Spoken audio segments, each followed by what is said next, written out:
Bonsoir à toutes, on se retrouve pour une nouvelle vidéo.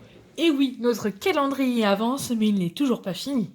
Alors, on va utiliser évidemment, comme les précédentes, la collection Splendeur en flocons, que je kiffe toujours autant, on est bien d'accord. Et hier, nous avons réalisé la mini boîte à offrir. Et aujourd'hui, on va faire un coffret à stylo.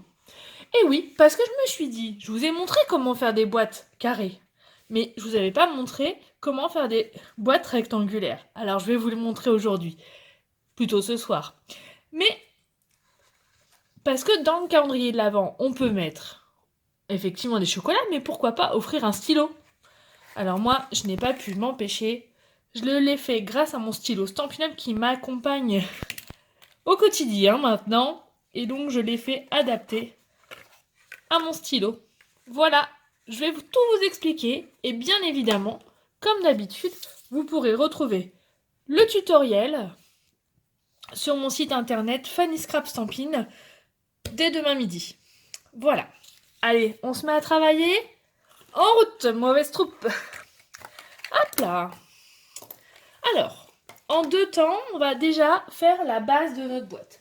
Donc, on va prendre notre massicot adoré.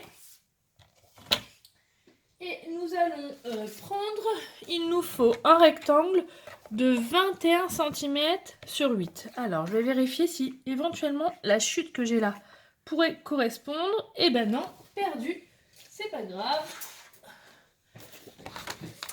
Là, j'ai bien les 21, c'est bon, et je vais avoir les 8 cm sans souci. Alors, je vais couper à 8 cm et je coupe. Je mets ça de côté pour pas me tromper. Après, je vais marquer les plis tous les 3 cm sur les 4 côtés.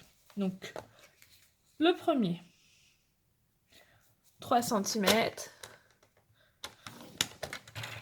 On fait un quart de tour et on refait un pli à 3 cm. Un autre encore à 3. Et le dernier à 3 cm. D'accord ? Vous prenez votre petit ciseau et vous allez couper en biseau. Alors, on coupe ici et on coupe un petit peu en biseau. D'accord ? On y va, on continue, hop, on coupe et au biseau. On fait la même chose en effet miroir de l'autre côté. Encore une fois. Voilà. Et vous allez voir, quand on va replier, sinon ça va déborder. Donc on va couper en kiff-kiff à la moitié. Alors là, c'est au pifomètre. Vous ne mesurez pas, il n'y a pas besoin. Hop, on retire la moitié. On se casse pas la tête. Je vais retirer mon massicot pour avoir un petit peu plus de place. Je vais prendre ma colle et, comme d'habitude, mes fidèles copines, mes épingles à linge. On va marquer les plis, puisqu'on ne l'a pas encore fait. Donc on marque tous les plis, hein, comme d'habitude. Alors peut-être qu'il y a des nouvelles ou des nouveaux aujourd'hui. En tout cas, si vous venez d'arriver, sachez que nous en sommes à la boîte 19 et que j'ai déjà réalisé 18 tutoriels et 18 vidéos pour faire votre calendrier de l'Avent avec toutes des boîtes différentes pour avoir un calendrier de l'Avent unique et pas trop répétitif parce que c'est ce genre de travail, je trouve, qui, quand on fait 24 fois la même chose, c'est un peu fastidieux. Mais bon, ce n'est que mon avis. Hein. Après, les goûts et les couleurs, on sait bien que ça ne se discute pas. Donc on va mettre là et là. J'utilise mes épingles à linge pour consolider. Et comme ça, pendant ce temps-là, je ne vais pas encore tourner la manivelle, mais je vais pouvoir faire le couvercle. Le couvercle, il est un petit peu plus petit parce que je ne voulais pas qu'il recouvre entièrement la base. Et voilà, je vais donner un petit coup de charme. Alors, pour le couvercle, je vais reprendre mon massicot. Je vais prendre du papier béguin bleu. Et là, je vais réaliser un rectangle de 15 cm sur 5,2. Donc 5,2. Vous voyez, sur le couvercle, il y a des millimètres. Pourquoi? Ah, je ne vous ai pas expliqué. Je l'ai fait pour l'autre jour pour la boîte carrée, mais je ne voulais pas. Je vous explique. Alors, quand vous voulez faire une boîte rectangulaire et que vous avez la dimension de votre stylo, par exemple, on admet que sur le stylo mesure... Alors, en gros, il mesure 14 cm. J'ai prévu un petit peu de marge. Du coup, j'ai choisi l'intérieur de ma boîte qui mesure 15 cm. D'accord? Et après, j'ai rajouté 3 cm de chaque côté, ce qui va faire la hauteur de ma boîte. D'accord? Et comme j'ai choisi 15 cm pour ma base, je vais forcément, pour mon couvercle, choisir et prendre 2 mm de plus pour que bien que ça s'emboîte par rapport à l'épaisseur du papier. Évidemment, si vous utilisiez par exemple du carton, le carton est plus épais et donc il faudra augmenter ces 2 mm. Voilà, j'espère avoir été clair. Et par exemple, bon, là le plan il n'est pas à l'échelle, on est bien d'accord, hein, mais pour le couvercle, au lieu de prendre 3 cm, j'ai pris 1,5 pour que quand je vais le fermer, ça ne recouvre pas la totalité de la hauteur de ma base. J'espère que je suis claire. En tout cas, moi j'ai l'impression. Alors, on continue. Donc, on a pris notre papier béguin bleu. Et là, on va faire donc 5,2 cm et on va couper à 18,2. Pareil, les millimètres sont hyper importantes, hein. Vous l'avez bien compris. Donc, 18,2. Et je coupe. Et maintenant, je vais tracer des plis tous les 1,5 cm sur les 4 côtés.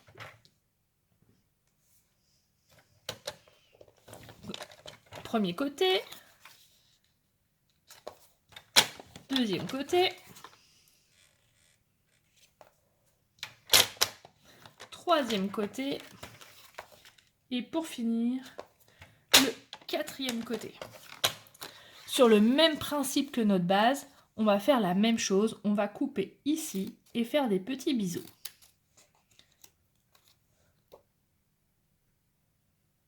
Hop. Hop là. Hop.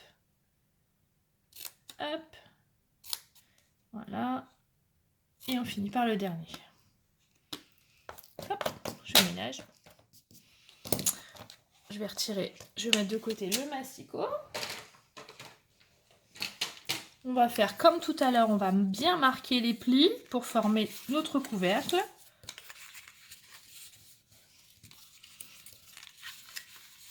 Alors soit vous les faites à la main, soit pour celles qui sont moins à l'aise, vous pouvez aussi utiliser votre plioir, c'est comme vous voulez. C'est quand même plus facile avec le plioir. Après ça dépend de vos habitudes de travail, hein. C'est comme tout. Maintenant, on va venir mettre de la colle. Je vais éternuer, peut-être pas, sur les petites languettes qui sont là. Avec mes chères épingles à linge, je vais les placer ici. Hop, une première. Bon, j'espère que vous êtes en forme, que ce projet vous plaît. J'ai hâte de voir vos créations. Montrez-moi, hein. Surtout n'hésitez pas à me citer, ça me fait très plaisir, Fanny Scrap ou Fanny Scrap Stampin', ou bien encore, c'est encore mieux, c'est le hashtag Osez Fanny Scrap Stampin'. C'est top ça. Au moins, je suis sûre de voir vos créations et pouvoir mettre un petit commentaire et voir vos interprétations, c'est top. Hop, voilà pour mon couvercle. On aurait pu décider de laisser le couvercle comme ceci, mais je trouvais qu'il faisait un petit peu fadouille. Je ne sais pas ce que vous en pensez, mais en tout cas, moi, oui. Alors, j'ai décidé de le décorer avec du papier, ce que j'appelle sur mes tutoriels, le papier DSP. C'est le papier design, en fait, c'est le papier imprimé. Donc, pour ce faire, il va nous falloir plusieurs petites bandes. Attention, il va falloir aussi être précise et précis dans les dimensions, puisqu'on a utilisé des virgules. Alors je sais qu'il y en a certaines qui n'aiment pas, mais de temps en temps, ça permet d'avancer et de progresser. Donc on va commencer avec une bande d'1,8 cm. 1,8. Voilà. Sur 14,8.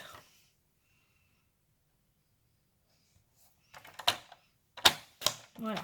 C'est la bande qu'on va venir coller sur le haut du couvercle. Comme d'habitude, je vais mettre la colle sur le plus petit papier. Pourquoi? Parce qu'imaginez si je mets la colle tout au bord là. Alors que quand je vais mettre mon papier imprimé, au bord il n'y a pas de papier. Du coup mon projet il va coller de partout et il sera beaucoup moins joli. Voilà. Hop là. Je fais attention de bien laisser mon petit liseré de couleur tout autour comme j'aime le faire. Et maintenant on va décorer aussi ici. Alors pour ce faire, c'est des petites bandes de 1,3 mm. Alors vous voyez, ça va être très précis. Hein. Donc 1,3 mm. On prend son temps, mais grâce à notre super massicot, vous allez voir, ce n'est qu'un jeu d'enfant. Vous pouvez aussi vous aider des lignes qui sont dessus pour être sûr d'être droit, surtout quand on fait des petites découpes comme ça. Ça, c'est ma chute, j'en ai plus besoin. Donc 1,3. J'ai besoin de 2 fois 14,8. Donc une fois, c'est bon. Alors j'espère juste que... Je viens de penser à un truc. Hein, que j'ai encore de cette chute-là. Sinon, c'est pas grave. Hein. On va trouver une autre solution. Je cherche. Hein. Désolée, j'avais pas anticipé. Ah oui, j'ai une chute là qui va... Peut-être me... Oui, ça va aller. Ouf, j'ai eu chaud. Donc, on recommence pour en faire un deuxième. 1,3 sur 14,8.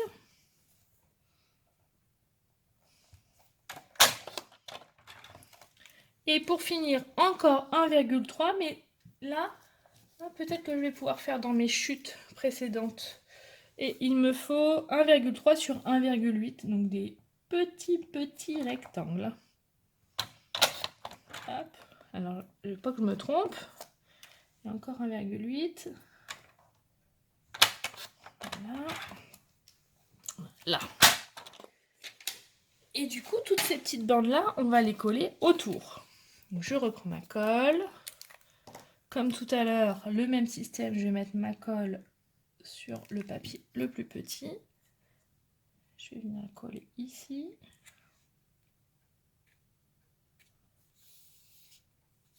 Voilà, la même chose de l'autre côté. Bon alors, et vous en êtes à quelle boîte? Je suis impatiente de vous faire découvrir la boîte 25. J'ai trouvé mon idée. Elle va être un petit peu costaud, hein, je vous le dis. Et puis ça sera une boîte spéciale gourmand et gourmande parce qu'on pourra mettre beaucoup de chocolat. Bah oui, je suis gourmande, j'adore le chocolat, donc il faut pouvoir en mettre beaucoup. Hein. Et on va pas me rechanger. Hein. Par contre, je vais mettre là, mais je fais attention de ne pas en mettre trop. Les petits bouts là, plop plop. Hop, voilà. On a notre couvercle. Vu la petite, que les papiers sont tout petits là, je vais consolider pour être sûr. Ah, ça saute. Pour mettre là, les petits. Voilà. Maintenant, il ne nous reste plus qu'à faire notre petit rituel par rapport à la déco. Donc, je vais prendre ma perfo cercle pour faire un rond béguin bleu. Voilà. Je vais prendre... Je dois avoir des chutes de blanc. Alors, j'ai fait la rasière tout à l'heure. Oui, une chute de blanc. Une chute de pointe pacifique. Alors, le blanc pour les chiffres. Donc, 19. C'est la boîte 19, hein, logique. Hop.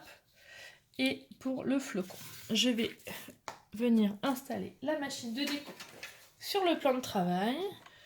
En attendant, je vous autorise à vous chauffer la voix, puisque nous allons faire notre petit rituel musical. Alors, on va bien mettre... Bon, allez, je me concentre. Ma découpe sur mon papier. Pareil pour les chiffres. Je remets ma plaque transparente. Et là, c'est le moment que... Eh ben, moi, pendant ce temps-là, je tournais la manivelle. Et moi, pendant ce temps-là, je tournais la manivelle. Voilà, c'était le petit rituel. Vous savez que maintenant, ce petit rituel, je l'ai aussi pendant mes lives. Hein, sur Facebook. Le mercredi matin, c'est un truc de malade, c'est contagieux. Bon, heureusement, ça ne nuit pas à la santé. Hein. Hop. Faudrait que je trouve une chanson sur Bruel, hein, ça serait peut-être mieux. C'est plus mon créneau, Patrick Bruel. Hein. Et vous, là? Moi, j'adore Patrick. C'est mon chanteur préféré. Mais chut, il faut pas le dire. Alors, je vais venir coller mes chiffres. Donc, je vais commencer par le numéro 9. Hop. On y va délicatement, que je vais venir vraiment serrer sur la droite. Je vais prendre mon flocon en pointe pacifique.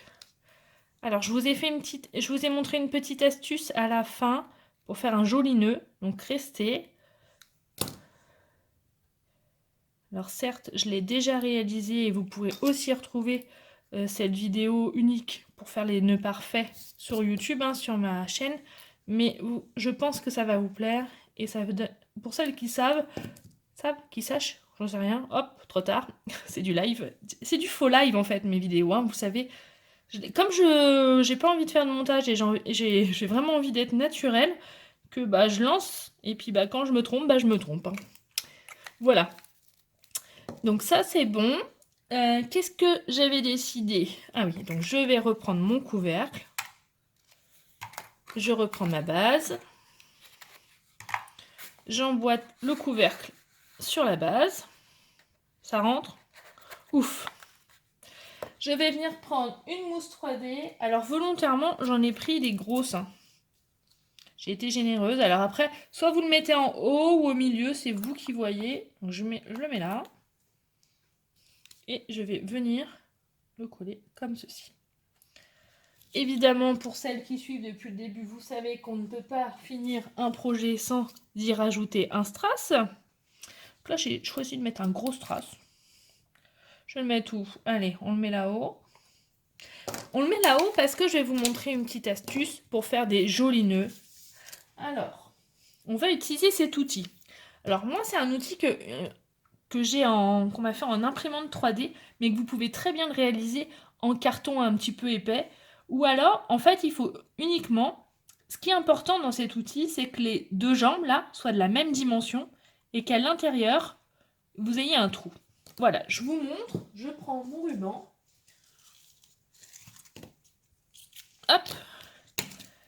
Et donc, la technique, elle est facile. Je passe devant en premier. Après, je fais le tour de mon gabarit. J'insère mon ruban au milieu. Alors, je dis aussi entre les jambes, mais voilà. Je remonte. Et avec mon, on va dire, la petite languette que j'avais réservée dans ma main gauche, je vais venir faire le nœud. Alors, avec ce ruban-là, c'est un petit peu plus difficile puisque le ruban, il est un petit peu plus rigide. Hein. Je fais le nœud et je serre. Et regardez, maintenant, vous avez les deux côtés parfaits. Pas mal, hein? Qu'en pensez-vous? C'est pas si beau, ça? Ça se dit pas. Bon, c'est pas grave, c'est dit. Hop, j'enlève ça parce que je veux pas que ça soit trop grand. Et je vais venir prendre un petit point de colle. Hop, j'applique mon nœud sur le point de colle. J'appuie bien. Alors, vous voyez, il y a le... Je sais pas si vous voyez, mais en tout cas, le point de colle, il s'est collé ici. Surtout, vous ne mettez pas vos mains. Et vous allez venir le mettre directement sur votre rond. Et voilà, vous avez votre boîte numéro 19, où vous pouvez glisser un stylo, mais pourquoi pas des barres chocolatées, style Kinder ou autre, hein, comme ça. Je dis ça comme ça, je dis rien. Voilà, donc on a fait notre boîte numéro 19. Vous aurez le tuto dès demain sur mon site internet, comme d'habitude. Et puis, si vous avez besoin de passer commande, n'hésitez pas, vous avez le lien vers ma boutique en ligne dans la barre de tâches. Et puis, c'est la collection Splendeur en flocons qu'on a encore utilisée. Voilà, je vous fais des gros bisous, je vous souhaite une excellente soirée. Faites de beaux rêves accompagnés de plein de scraps, parce que qu'est-ce que ça fait du bien dans ces temps délicats. Voilà, je vous fais des gros bisous, je vous dis ciao ciao, et puis surtout n'oubliez pas les petits pouces bleus et de me laisser vos commentaires. Allez, ciao les filles, bisous bisous.